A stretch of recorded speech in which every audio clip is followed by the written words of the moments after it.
So the Eagles have won 3 in a row and look like they're back to being a competent football team. And Jalen Hurts looks like he's evolving back into an MVP-style quarterback. But most importantly, we are going to take a look at a few stats today that show the tangible growth of this football team and tell us why we should be optimistic on them again as a contender this season. We'll get into it all, but welcome into A to Z Philly. I'm RB. Do me a favor, like this video if you enjoy the coverage, and go down below, hit that subscribe button, help us get to 7K subscribers. I want to start it off with a crazy stat from this weekend per John Clark. The first time in 71 years that the Eagles have had 2 straight road wins by 20 or more points in back-to-back weeks.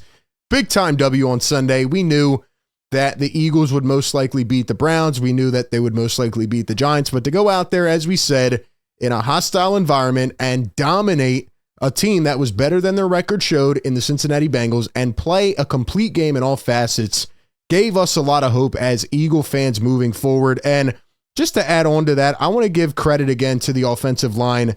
This stat came out, Tyler Steen in relief of Mekhi Becton. It wasn't just Steen though, right? It was Fred Johnson, all the other guys who did not let the big-time playmaker get to Jalen Hurts, but most importantly, Tyler Steen, 82 pass blocking snaps, 0 quarterback hits allowed, and 0 sacks allowed.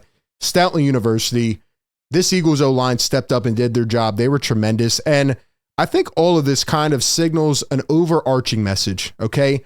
And the word of the day is change. And no, I'm not just talking about the change from the beginning of the season and what we saw till now, but most importantly, I'm talking about the change from last year to this year.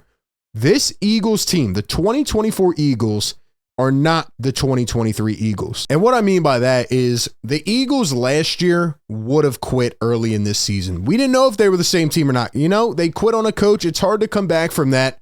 They would have quit in that Saints game before the Eagles had that miraculous run at the end to win the game, or even in the Bucs game, right? You get plowed again by Baker Mayfield. They could have just sat down, crawled up in a ball, and said, you know what? We're done. We're not good. We don't care. Maybe it was the rust factor from not playing in the preseason. Maybe it was a new coordinator and a new system. But whatever it was, the Eagles had that early bye, which was a blessing in disguise.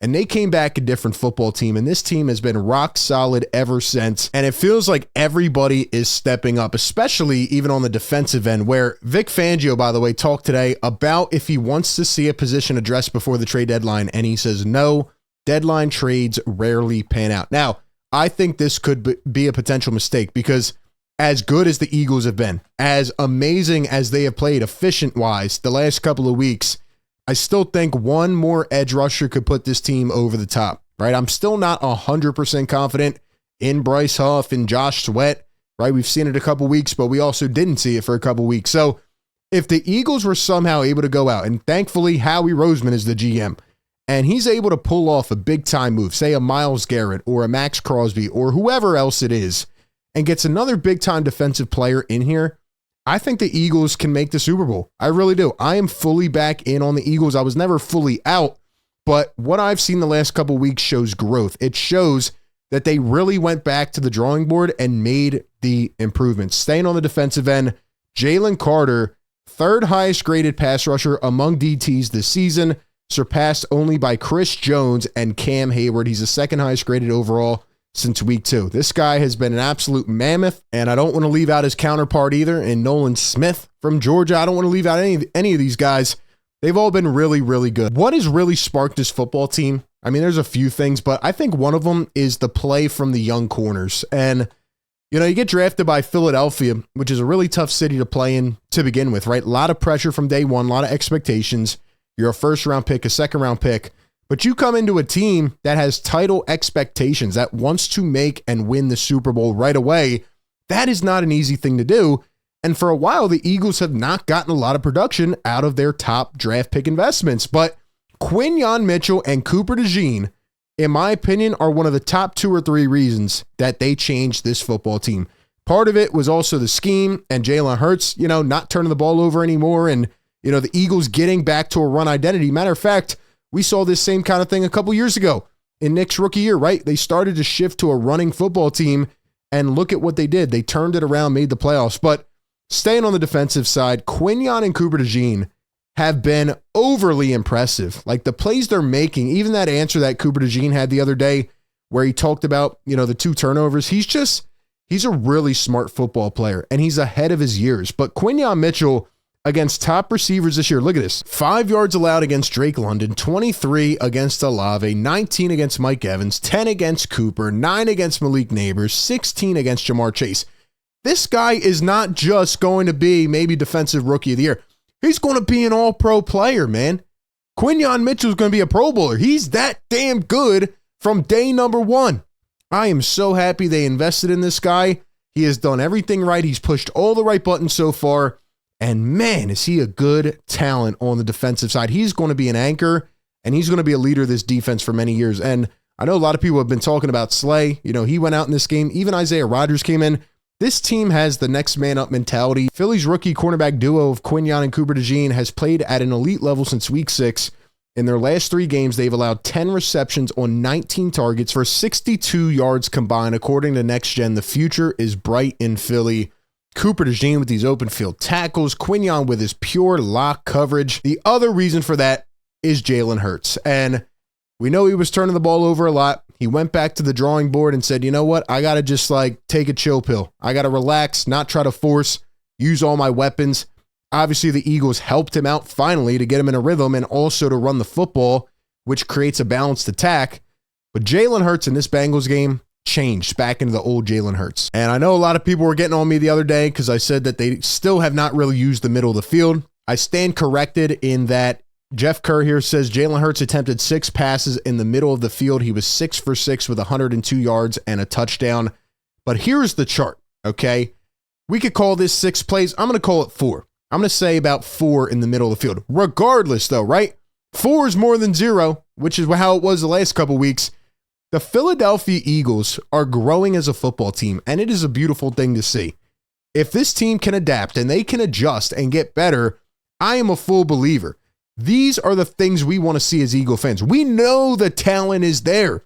We have never doubted that. We know this offense should be historic. We know that this defense has talent.